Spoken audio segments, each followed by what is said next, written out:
com a sogra dele. Aliás, ela realmente é uma bênção, uma senhorinha que ama Jesus. Quando eu encontro com ela, é de um encorajamento, não é, Jaciel? As palavras que ela me diz, ela realmente é de um encorajamento. Uma pessoa que lembra sempre do projeto com as crianças, projeto Fazendo Diferença, contribui. E ela está com quantos anos? 93, uma bênção mesmo. Você já deve ter ouvido falar, ou já visitou, o Cristo Redentor de los Andes, que foi uma obra construída a 3.848 metros, na divisa entre o Chile e a Argentina. E nós sabemos que quando foi inaugurada essa estátua, que deveria ser o símbolo do juramento de união entre essas duas nações, poucos dias depois virou a causa de um conflito no Chile. Porque os chilenos não gostaram que o jeito que a estátua foi construída, as costas do Cristo ficou para o Chile. E começou uma briga. O Cristo, erigido para ser o símbolo da harmonia e da unidade, passou a ser a causa da discórdia. Veja como nós, seres humanos, somos engraçados. E eles resolveram o problema assim. Escreveram um editorial para um jornal de circulação nacional dizendo que a razão porque o Cristo estava de costas para o Chile é porque os problemas da Argentina eram tão grandes que exigia maior atenção dele. O importante é encontrar uma maneira de resolver conflitos. Já deve ter ouvido falar do romancista Alexandre Dumas, francês. Em meados de 1800, ele teve uma disputa com um jovem político. E a discussão foi ficando acalorada, e eles chegaram à conclusão de que seria necessário resolver o problema como dois cavalheiros. Eles lançariam sorte, e quem perdesse apanharia a pistola e daria um tiro na cabeça. Já pensou em resolver conflito assim? Bom, lançaram sorte. Alexandre Dumas perdeu. Apanhou a pistola rapidamente, entrou num quarto, fechou a porta, e os amigos ouviram um estampido. Pá! Abriram a porta, e lá está Alexandre Dumas sentado numa cadeira, pistola em punho, a fumaça ainda exalando do cano da arma, e ele olhou para eles e disse: senhores, algo terrível aconteceu, eu errei. Resolveu o conflito, admitindo que errou. Não sei se era exatamente o que ele tinha em mente. O que nós precisamos pensar é, todos nós, como vimos na última semana, e o vídeo deve estar disponível, acho que no canal da igreja, se você não assistiu a primeira parte, eu encorajo você a fazer, porque hoje nosso objetivo é trazer algumas respostas. Como podemos resolver esses conflitos? Conflitos que faz parte da experiência de todos nós. Como eu disse semana passada, quem não tiver conflitos, que atire a primeira pedra. Quando nós consideramos um conflito, a primeira coisa que eu gostaria de sugerir é que nós desenvolvêssemos uma nova perspectiva em relação aos nossos conflitos. Porque todos temos. Em casa, no trabalho, na escola, na igreja. Como lidamos com eles? Como lidamos com isso? A primeira coisa que deveríamos fazer é mudar a nossa perspectiva em relação ao conflito. Veja só, quando Deus, na sua providência, permite que nós nos deparemos com um conflito, esse conflito não tem por objetivo ser um obstáculo no nosso crescimento espiritual. Mas pelo contrário, o conflito é uma oportunidade para o nosso crescimento espiritual. Já pensou nisso? Por exemplo, alguém já disse que conflitos são como montanhas. Quando você vê uma grande montanha, você pode ter a perspectiva de que ela é um obstáculo. Mas se você é um atleta e gosta de rappelling, de hiking e de tantas outras coisas, trekking, o que quer que seja, ao ver a montanha, você não se sente desencorajado e imagina que aquilo seja um obstáculo no seu caminho. Ao ver aquela montanha, você sabe que ela é uma oportunidade. E para nós, como filhos de Deus, seguidores de Jesus, crentes no Evangelho, o conflito é uma oportunidade. Abra, por favor, a sua Bíblia na carta de Paulo à igreja de Corinto. Carta de Paulo aos Coríntios, capítulo 10.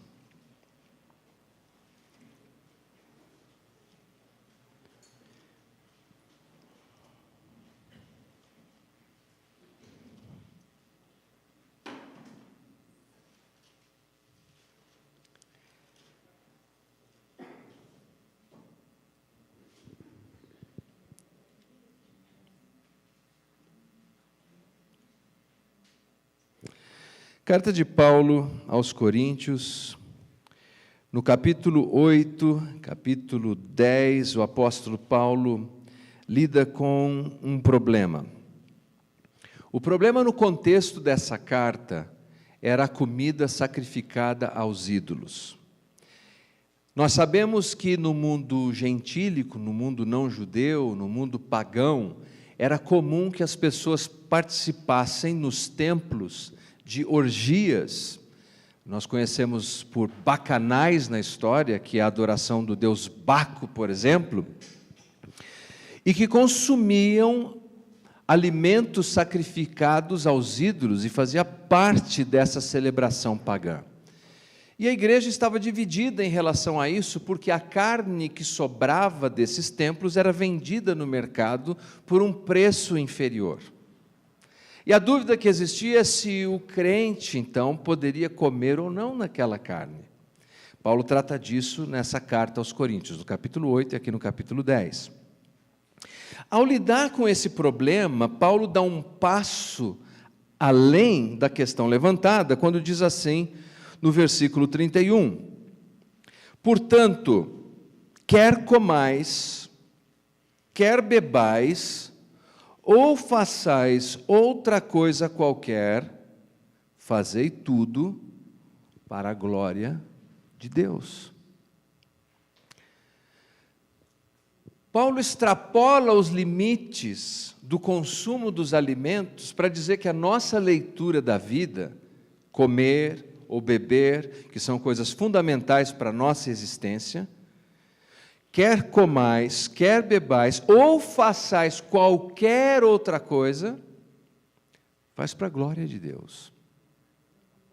Logo, se eu e você, se nós nos deparamos com alguma situação beligerante, com alguma situação conflituosa, e precisamos lidar com aquilo, porque na providência divina me foi permitido ter diante de mim aquela montanha, a minha resposta deve ser para a glória de Deus. Vamos pensar rapidamente sobre a glória de Deus. A palavra utilizada aqui no texto grego, a língua do Novo Testamento, para glória, é doxa. Doxa remonta no Antigo Testamento à ideia do Shekinah, que era uma luz resplandecente que ficava sobre uma caixa dentro do Santo dos Santos, no tabernáculo e depois no templo. Essa caixa se chamava Arca da Aliança. E esse brilho que tinha em cima dessa caixa, esse resplendor, essa glória que ali estava, era a manifestação visível de Yahvé, de Deus. E Paulo, quando usa esse vocábulo no Novo Testamento, ele diz assim, façam para a glória de Deus. A ideia de glória, de brilho, é algo que se torna visível, é quando Deus se torna visível, é quando Deus se torna revelado. Então, dentro de um conflito, Eu preciso pensar como Deus será revelado nesse conflito. Como é que Deus vai se manifestar no meio de tudo isso, quando faço para a glória de Deus?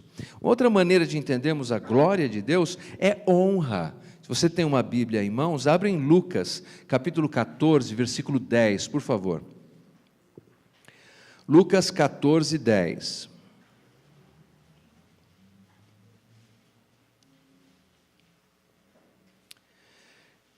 Diz assim: mas quando fores convidado, vai, assenta-te no derradeiro lugar, para que quando vier o que te convidou, te diga: amigo, sobe mais para cima, então terás honra diante dos que estiverem contigo à mesa. Essa palavra, honra, é a mesma palavra que Paulo usou na carta aos Coríntios, doxa. Eu preciso perguntar se a resposta que eu estou dando àquela situação de conflito, como ela está comunicando quem é o Deus a quem eu sirvo. Se traz honras ao Deus a quem sirvo. Se faz com que a glória, ou seja, Deus se torne manifesto na maneira como eu estou lidando com aquilo. Um amigo me disse que se Deus aparecesse hoje para alguns filhos e dissesse assim: eu sou o Deus de teus pais. O filho dizia: eu estou fora. Por quê? Porque conhece que tipo de pai tem. Que tipo de reputação o pai está construindo em relação a Deus. A maneira como nós respondemos aos nossos conflitos diz algo a respeito do Deus a quem nós servimos. E como poderíamos nós então trazer glórias a Deus nos nossos conflitos? Como poderíamos fazer isso? Abra por favor na carta aos Romanos, no capítulo 4, versículo 20, nós temos um exemplo de como podemos trazer glórias a Deus quando lidamos com uma situação de conflito. Romanos, capítulo 4, versículo 20.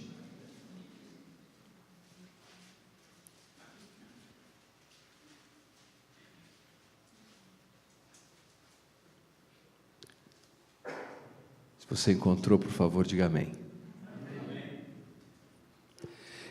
Aqui fala de Abraão. E não duvidou da promessa de Deus, por incredulidade. Mas foi fortificado na fé, fazendo o quê? Dando glória a Deus, e estando certíssimo de que o que ele tinha prometido também era poderoso para fazer. Hoje, quando falamos de dar glórias a Deus, as pessoas pensam que é a repetição de alguma palavra num ambiente litúrgico. Dá um glória a Deus aí, irmão. E alguém diz lá no fundo: oh, glória. Mas dar glórias a Deus, particularmente no texto que acabamos de ler, na experiência de Abraão, implicava em confiar que aquilo que Deus lhe disse seria cumprido. E nós precisamos pensar, portanto, que se conflito é a experiência humana de todos nós, Deus tem algo a dizer a respeito dos conflitos. E se eu desejo que Deus seja glorificado no meu momento de conflito, eu devo confiar em Deus e seguir o que a palavra de Deus tem a dizer a respeito do conflito que eu estou enfrentando. A primeira coisa que eu gostaria de sugerir nessa noite: mudar a perspectiva em relação ao conflito. Você que está hoje aqui, você que vai assistir pelo vídeo, pense, qual conflito você tem? Não veja como um obstáculo para o seu crescimento, mas veja como uma oportunidade para o seu crescimento. Não faz muito tempo, um amigo me procurou e disse: Leandro, você pode conversar com um colega, ele é um pastor, mas ele está enfrentando muita dificuldade. Obrigado, que venham muitos netinhos lá, eu sei que a fábrica de filhos já parou. E ele disse: você pode conversar com ele está passando um momento difícil. Eu falei: o que acontece? Ele falou: A igreja em que ele está rejeitando ele está se sentindo rejeitado, e por conta dessa rejeição, ele quer ir embora. Eu falei, eu posso conversar com o colega, claro, mas ele vai ter que primeiro aprender a abraçar a rejeição, para crescer, ao ponto de que essa rejeição não o afete mais, e quando essa rejeição não mais o afetar, ele está pronto para ir para outra igreja, porque se ele for para outra igreja, enquanto não lidar com os sentimentos de rejeição, quando chegar lá na outra igreja, que terá alguns clones da primeira igreja, que também vão rejeitá-lo, ele vai vivenciar o mesmo problema. Logo, ele tem que olhar para esse conflito como uma oportunidade, porque se ele lidar bem com isso, nunca mais terá que fugir de rejeição. Pense nos seus conflitos, de qualquer ordem que seja, e diga: Deus, eu quero enxergar da maneira que o Senhor deseja que eu enxergue, e eu quero te glorificar, seguindo o que a sua palavra tem a dizer sobre isso. Então, primeiro, muda a perspectiva. Segundo, estabeleça a palavra de Deus como fonte de autoridade para a resolução do seu conflito. Amém?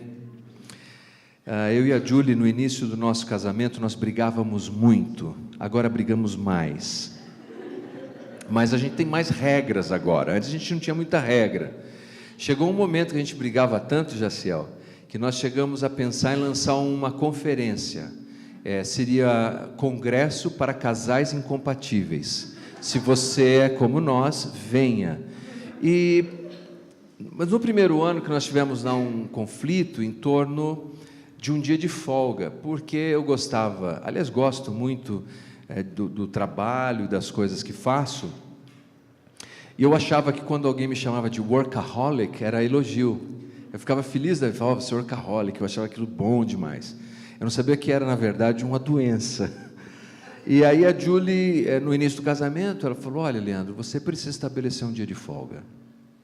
Não tínhamos filhos, um dia de folga. Eu falei: como um dia de folga? Eu estou salvando o mundo aí, numa crise messiânica, anunciando o evangelho, você quer um dia de folga? Como assim? Para eu ficar em casa, pondo lixo para fora, dando comida para o cachorro? Que é isso? Eu estou salvando o mundo. E ela jogou pesadíssimo, falou: não, eu vou ter que resolver isso aí, eu arrumo um dia de folga, eu arrumo um advogado. Por isso que eu disse, a gente brigava pesado, a coisa melhorou muito. Aí eu saí de casa, primeiro ano, saí de casa e liguei para um amigo, bom amigo, como é bom ter amigos de verdade. Liguei para ele e disse: fulano, você conhece algum advogado?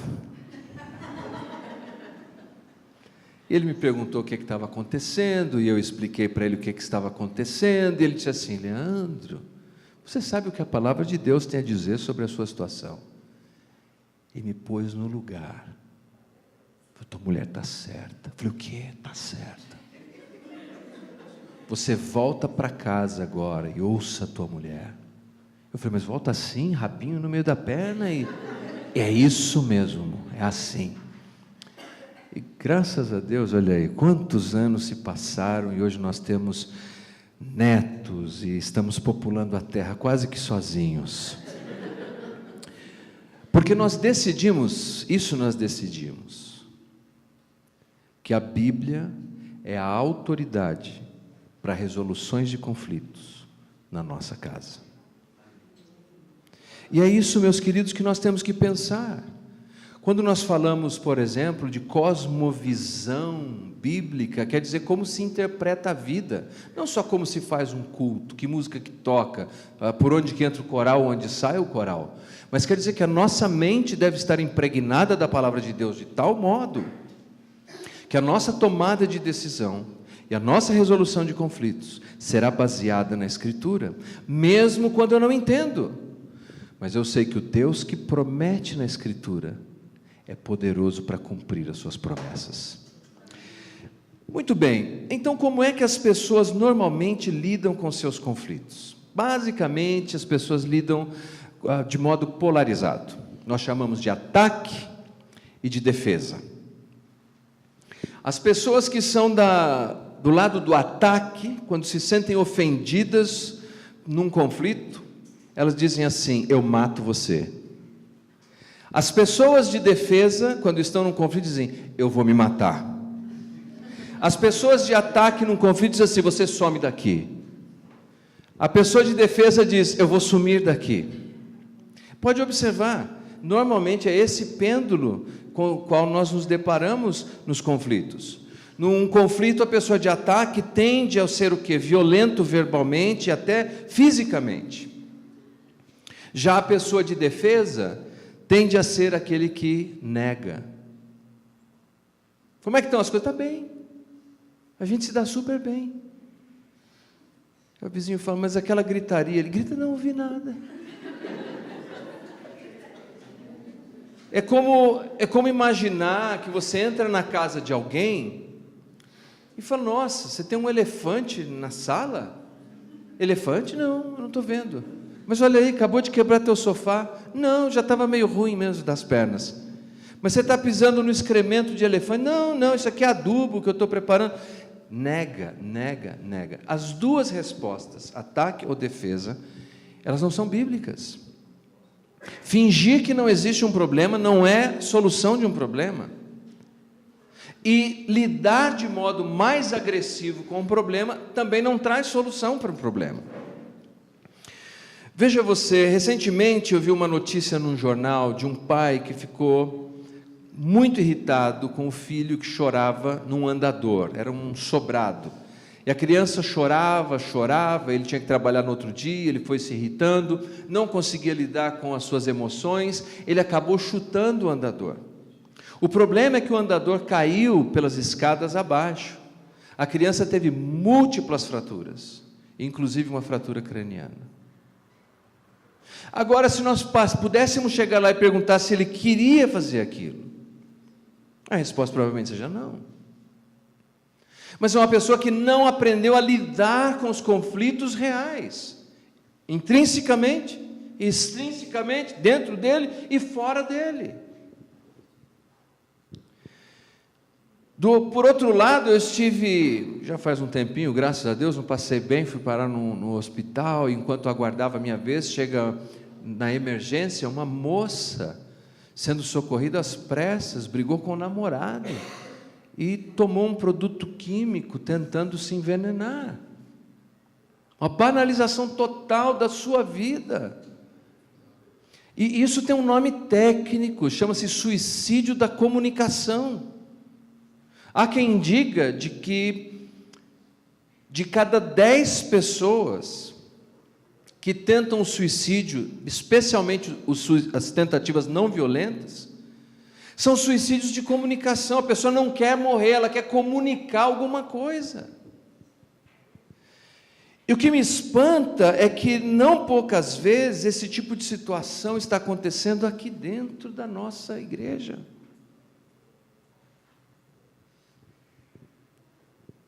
Pessoas que não lidam com seu temperamento nos seus lares, com seus conflitos, ou na igreja, ou no trabalho, e tudo isso está enterrado e escondido. Como podemos resolver isso? Quando o apóstolo diz assim: fazei tudo para a glória de Deus, aquilo está no tempo presente do indicativo ativo. Fazei para a glória de Deus. E a ideia do presente do indicativo ativo é: transforme isso num hábito na sua vida. Transformar num hábito a resolução de conflitos, de maneira que Deus seja glorificado.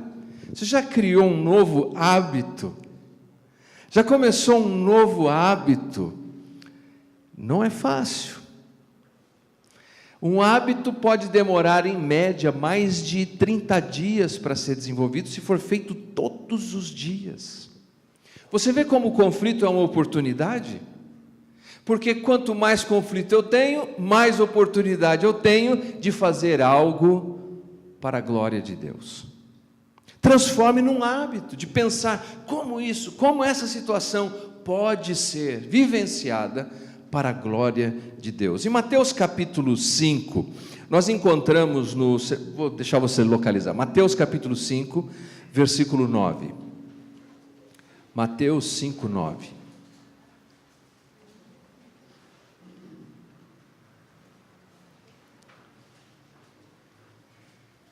Nós sabemos que... Localizou? Amém? Nós sabemos que esse é um discurso de Jesus chamado Sermão do Monte. Um dos primeiros, pelo menos registrado por Mateus, que organiza o seu evangelho baseado nos discursos de Jesus, não necessariamente na cronologia dos eventos. Esse discurso é um discurso em que Jesus anuncia as suas expectativas como o rei, Messias de Israel, para os súditos desse reino. Reino esse não consumado, como bem sabemos aqui em Mateus. Mas o que diz Jesus? Jesus diz assim: bem-aventurados, macários, mais do que felizes, os pacificadores, porque serão chamados filhos de Deus. A Bíblia nos diz no Evangelho de João, que quando colocamos nossa fé em Jesus como nosso único e suficiente Salvador, isso é, a todos quantos receberam Jesus, primeiro capítulo de João, Deus lhes dá o poder de serem feitos filhos de Deus. Os filhos de Deus deveriam ter uma característica. Qual é a característica que nós encontramos aqui? Ser pacificador. Não é ser pacifista, no sentido de negação de que existe uma acidez, uma crise, uma dissintonia ali. Não. Mas de ativamente procurar um caminho para trazer a paz. O apóstolo Paulo, escrevendo em sua carta aos Romanos, capítulo 12, a igreja de Roma não era uma igreja de muitos conflitos, é uma igreja de conflito moderado, mas é uma igreja mista entre judeus e gentios, e por conta das diferenças de dias festivos, de calendário religioso, dietas alimentares, nós podemos ver que há um cisma interno, há um conflito interno, ainda que moderado. E Paulo deseja corrigir essa deformação para que essa igreja unida possa enviá-lo numa expedição missionária. Afinal de contas, quando a igreja está dividida, quando o povo está dividido, pouco se pode produzir. E nesse contexto do capítulo 12, em que ele fala das dissensões que as pessoas têm, da experiência de ter adversários, no versículo 18, ele diz o seguinte, que se possível, quanto depender de vós, tende paz com todos os homens. A nossa tradução, eu acho que ela atenua um pouco, dá uma ideia meio passiva. No que depende de mim, eu vou ficar em paz. Mas o texto aqui, mais uma vez, está num tempo presente ativo, que quer dizer, tome as iniciativas para que haja paz. Lá na sua casa, alguém tem que tomar iniciativa para que haja paz. No seu trabalho, nas suas relações, alguém tem que tomar iniciativa para que haja paz. E aqueles que são filhos de Deus devem ser conhecidos como instrumentos de Deus de pacificação, de que intencionalmente eles buscam encontrar essa paz. Como poderíamos fazer isso? Como podemos, então, aplicar isso nas nossas vidas? Primeiro, Mateus capítulo 7, versículos de 3 a 5. Autoavaliação. Primeira coisa, você não começa com o outro, começa consigo mesmo, primeiro. Autoavaliação, Mateus 7, de 3 a 5. Por que vês tu o argueiro no olho do teu irmão, porém não reparas na trave que está no teu próprio? Ou como dirás ao teu irmão, deixa-me tirar o argueiro do teu olho, quando tens a trave no teu? Hipócrita, tira primeiro a trave do teu olho, e então verás claramente para tirar o argueiro do olho do teu irmão. A maioria dos estudiosos concorda que aqui Jesus está contando uma piada, porque ele usa uma linguagem de exagero, uma piada lá do primeiro século. Claro, a gente não entende muito bem, toda vez que eu leio isso, ninguém dá risada do texto, está igual você falou, não é bom de piada, mas aqui, primeiro século, mas a linguagem é uma linguagem de exagero, dizendo que alguém tem uma pequena partícula no olho e o outro tem o galho, um tronco de árvore no seu e quer tirar o cisco do olho do outro. Então, é uma situação de exagero tão grande que a audiência original de Jesus talvez estivesse rindo quando ele disse: quem faz isso é um artista, alguém que quer tirar um objeto tão pequeno enquanto tem uma árvore no próprio olho. Mas para nós, aplicando isso hoje, a pergunta que nós temos que fazer quando nos engajamos num processo de resolução de conflito é a seguinte: eu fiz alguma coisa para contribuir com esse conflito? Será que eu me alterei? Será que eu falei mais alto do que eu devia? Será que eu saí do grupo lá do WhatsApp antes de informar? Eu fiz alguma, sinceramente, fazer um exercício, uma autoavaliação e pensar: eu fiz algo, eu respondi mal, eu fui ríspido. Essas são questões exteriores, mas há questões interiores. Lá dentro do meu coração, eu já estava cultivando alguma mágoa. Lá dentro de mim eu já estava cultivando alguma animosidade para com aquela pessoa. Uma senhora me falou dos conflitos que tinha com o marido. E eu pedi para ela me contar. Ela vinha lutando muito tempo com o relacionamento. Eu falei: como é que é? Ela falou: é assim, eu passo o dia inteiro pensando nele. Estou lavando louça, estou pensando nele, nas coisas que ele faz, eu fico com raiva. Aquele cavalo grosso, eu já sei que vai chegar, nem nota o que eu fiz. Aí eu falei: e como é que acontece? Ela falou: o dia inteiro eu vou pensando ali, eu passo a camisa dele com raiva, isso aqui. E aí eu falei: quando ele chega? Ela falou: quando ele chega, ele fala boa noite, eu estou pronta já para pular no pescoço dele. Mas veja você, ela está brigando com ele o dia inteiro. Ele nem sabe, ela está o dia inteiro lá dentro dela, cultivando essa mágoa. E algumas vezes nós fazemos assim. Tem gente que faz isso com funcionário, não está muito satisfeito com o funcionário já foi embora, ele continua brigando com o funcionário que foi embora. Lembra, o fulano fez assim, assim. Pare por um momento agora. E lembre-se que se você quer glorificar a Deus numa resolução de conflitos, você precisa fazer um exercício de introspecção e pensar: será que eu estou fazendo alguma coisa? Será que eu estou cultivando alguma coisa aqui dentro de mim? Peça para que o Espírito de Deus ilumine você e mostre. A Bíblia diz na carta de Paulo aos Romanos: todos pecaram e carecem da glória de Deus. É possível sim que nós sejamos totalmente vítimas de uma determinada situação. Mas não poucas vezes fomos sinceros diante do Espírito de Deus e abrimos o nosso coração, a nossa mente, nós vamos encontrar que talvez lá dentro nós tínhamos pelo menos algumas sementes de amargura. Bom, feito isso, nós devemos ir para o segundo passo, que está em Mateus capítulo 18, versículo 15. Se teu irmão pecar contra ti, eu vou ler vários versículos, eu vou ler todos eles, você anota, depois você pesquisa, tudo bem? Por causa do nosso horário que já está meio apertado. Mateus 18, 15. Se teu irmão pecar contra ti, vai arguí-lo entre ti e ele só. Se ele te ouvir, ganhaste teu irmão. Mateus capítulo 5, versículo 23 e 24. Se, pois, ao trazeres ao altar a tua oferta, ali te lembrares de que teu irmão tem alguma coisa contra ti, deixa perante o altar a tua oferta, vai primeiro, reconcilia-te com teu irmão, e então, voltando, faz a tua oferta. Gálatas 6:1. Irmãos, se alguém for surpreendido em alguma falta, vós que sois espirituais, corrigi-o com espírito de brandura, e guarda-te para que não sejais também tentado. O que nós encontramos nessas três referências?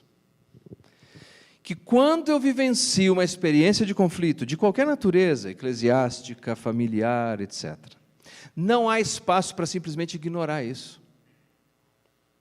Eu tenho que ir até a pessoa. Certo? Vou perguntar desse lado aqui, ó. Vocês estão meio tímidos aqui. Olha, essas referências, eles estão meio na dúvida lá de cá, que nós lemos, diz assim que a gente tem que ir até essas pessoas. Diz? Ai, que medo, que medo. Diz sim, diz que nós não deveríamos ficar passivos numa situação dessa natureza. Que nós deveríamos sim tomar uma iniciativa e de irmos até a pessoa que é o ofensor, porque nós não podemos responder com negação, fingir que não aconteceu nada, e não deveríamos responder também com agressão.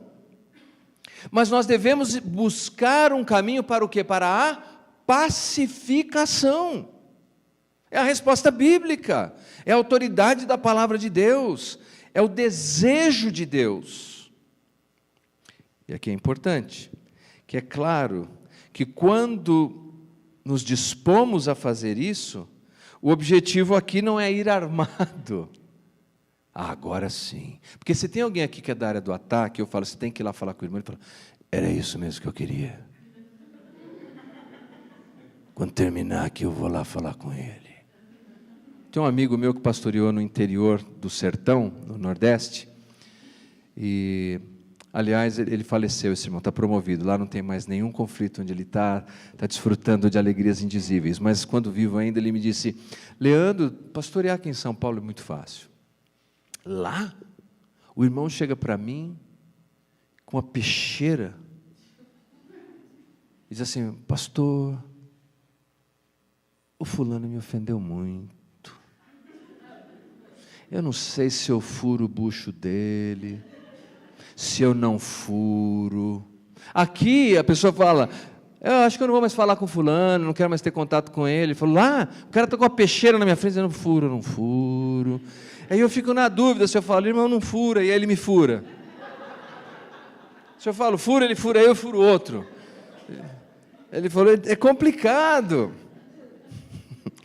Então a ideia não é ir porque eu quero tirar satisfação, ou eu quero ir provar que você está errado, porque nós temos a tendência de pensar que nós estamos no negócio de ganhar o argumento. Nós não estamos nesse negócio, nós estamos no negócio de ganhar pessoas, nós estamos no negócio de ganhar gente, de ganhar relacionamentos. Há uma linda história no Antigo Testamento que você bem conhece, que é a história de irmãos gêmeos, Jacó e Esaú. O Jacó tirou vantagem do jeito que pôde, fez justiça ao seu próprio nome, que significava agarrador de calcanhar, enganador. Mas depois de um tempo, as crises pessoais, o tempo passou, ele amadureceu, já com 90 e tantos anos, ele quer voltar para sua terra, reencontrar o seu irmão, e no caminho, nós sabemos do desejo de transformação que ele tem, porque ele já é um homem muito rico, mas lhe falta algo, lhe falta essa paz interior, e ele luta com um anjo no caminho, como você bem se lembra, que diz assim, teu nome é Jacó, enganador, mas agora você é Israel, campeão com Deus, príncipe com Deus. Nós notamos algumas coisas ali naquele texto, em como se deu a reconciliação desses irmãos, porque Jacó estava jurado de morte, você lembra disso? Pelo irmão dele, que passou a ser conhecido como Edom. No retorno, Jacó, ele para próximo ao val de Jaboque, que fica no leste do rio Jordão. A terra de Edom, nós sabemos, fica a sul do mar da Galileia, ficava ao sul do mar da Galileia, aliás, do Mar Morto, sul do Mar Morto. E o que acontece é que Jacó, ao invés de simplesmente entrar no território do seu irmão, eles se encontram próximo ao val de Jaboque, território neutro, para tratar das suas diferenças. Quando nós queremos tratar de diferenças, está comigo aí, diga amém. Quando nós queremos tratar de diferenças, é preciso encontrar o lugar certo. Um dos problemas que eu venho tratando ultimamente entre casais, é que criou-se uma ideia de que casais devem brigar no próprio quarto. Já ouviram isso? Diz assim, não, meus filhos nunca viram uma briga, a gente briga no quarto. Está errado? O quarto não é lugar de casal brigar. O quarto é o ninho do amor. Porque nós construímos lembranças, memórias. Se você for num restaurante bom aqui em São José, e você encontrar no espaguete uma perna de barata, isso, pode ser a única vez, mas isso vai ficar grudado na sua mente, de tal maneira que eu vou falar, vamos comer lá no tal lugar, você fala, quê? Lá tem perna de barata? Uma vez, mas você associou o lugar, a experiência, à perna da barata. E o que nós fazemos? Nós ficamos brigando na nossa casa, brigando no nosso quarto, transformamos a casa num campo de batalha. Você acha que alguém depois tem vontade de voltar para casa? Não, está errado. A história de Jacó e Esaú nos mostra o quê? Eles tiveram um lugar neutro. Ele nem chegou lá na terra de Edom, nem Edom foi aonde ele estava, num campo neutro. Os irmãos puderam chorar juntos e se perdoar. Eu sempre aconselho, quando os casais têm algo para discutir, ou quando alguém da família tem algo a discutir que seja sério, vá para um campo neutro. Vai numa padaria. Aliás, é mais difícil pessoas fazerem escândalo na padaria. É mais difícil. Então, a tendência é que as pessoas se comportem melhor num campo neutro. Então, voltando aqui. Como a hora passa rápido aqui em São José, é impressionante. Vá até a pessoa, vá até o teu irmão, vá até o teu cônjuge. Agora, vá num contexto apropriado e vá desarmado buscando a paz. Terceiro e último, Mateus 18. Se, porém, não ouvir, toma ainda contigo uma ou duas pessoas, para que pelo depoimento de 2 ou 3 testemunhas toda a palavra se estabeleça. Se ele não os atender, dize-o à igreja, e se recusar a ouvir também a igreja, considera-o como gentil e publicano. E capítulo 6 da primeira carta de Paulo aos Coríntios, ele também fala sobre isso. Ele fala sobre o problema de levar uma disputa num juiz secular, ao invés de resolver as questões de irmãos na fé dentro do ambiente eclesiástico. Ele diz o seguinte no capítulo 6 aos Coríntios, ele fala, será que não tem um sábio dentro de vocês para mediar esse conflito? Mediação. Tem hora que o desgaste entre as partes se tornou tão agudo que não é possível uma conversa apenas entre os dois. Aí é preciso que haja um mediador. O mediador pode ser um conselheiro, pode ser um irmão mais maduro, pode ser um pastor, alguém que vai mediar as diferenças que surgiram. E eu digo sem nenhum constrangimento que já tive que buscar mediação algumas vezes na minha vida, até mesmo no meu casamento. Afinal de contas, eu estava totalmente certo. E alguém tinha que dizer para ela que eu estava totalmente certo. Então eu chamei um pastor, amigo meu, para dizer que eu estava certo. E como tem traidor nessa terra, né? Pois ele não disse que eu estava errado. Existe um momento que nós precisamos da mediação, e não é vergonha nenhuma buscar uma mediação. Olha, nós estamos nesse impasse. E ter alguém que medie, diz, olha, talvez você tenha 50%, tem 30%, talvez os dois estão errados, e encontrar a solução. Repetindo, as 3 alternativas para a resolução de problemas. Primeira, qual é? Excelente. Isso realmente me encoraja. Primeiro, autoavaliação. Então agora nós podemos dizer juntos. Primeiro, autoavaliação. Excelente. Segundo, vamos usar uma palavra que rime, conciliação, que é ir até a pessoa buscando encontrar um caminho para que haja conciliação. E terceiro, mediação. Agora ficou fácil. Primeiro, segundo, terceiro, mediação. Se nós aplicarmos esses 3 simples princípios, nós conseguiremos resolver muitos conflitos na nossa vida.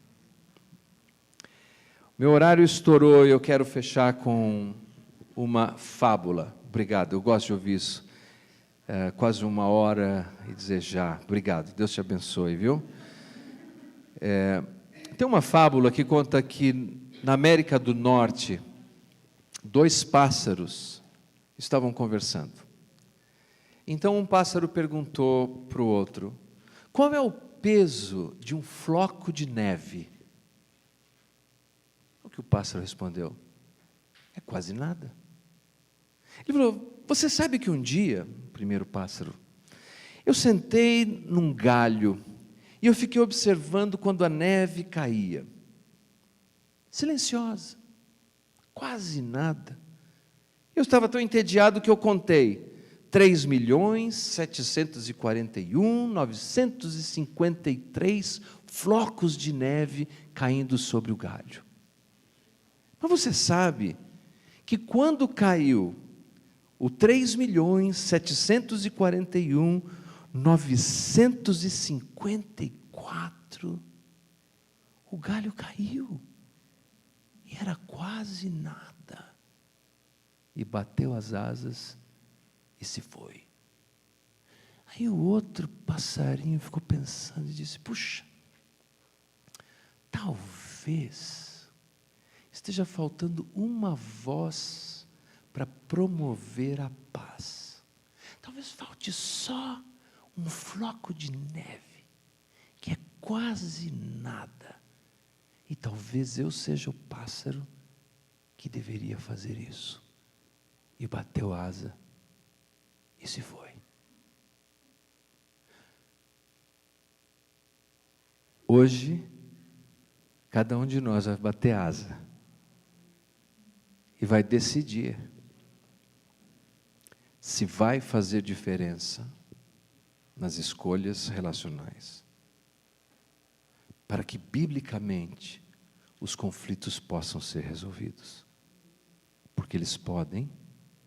Eu, a minha casa, nós somos testemunhas de que é possível. E aí a gente olha para o conflito e como dói algumas vezes, mas eles deixam de ser obstáculos e passam a ser oportunidades para a gente crescer e se tornar cada dia, pela graça de Deus, mais parecidos com Jesus. Eu quero chamar a Bruna e o Jaciel para a gente cantar 2 canções e em seguida passo a palavra para o pastor Marco Matozinho para encerrar esse nosso tempo. Convido você a dar uma salva de palmas a Jesus. A Ele a glória, a honra e os louvores. Deus abençoe.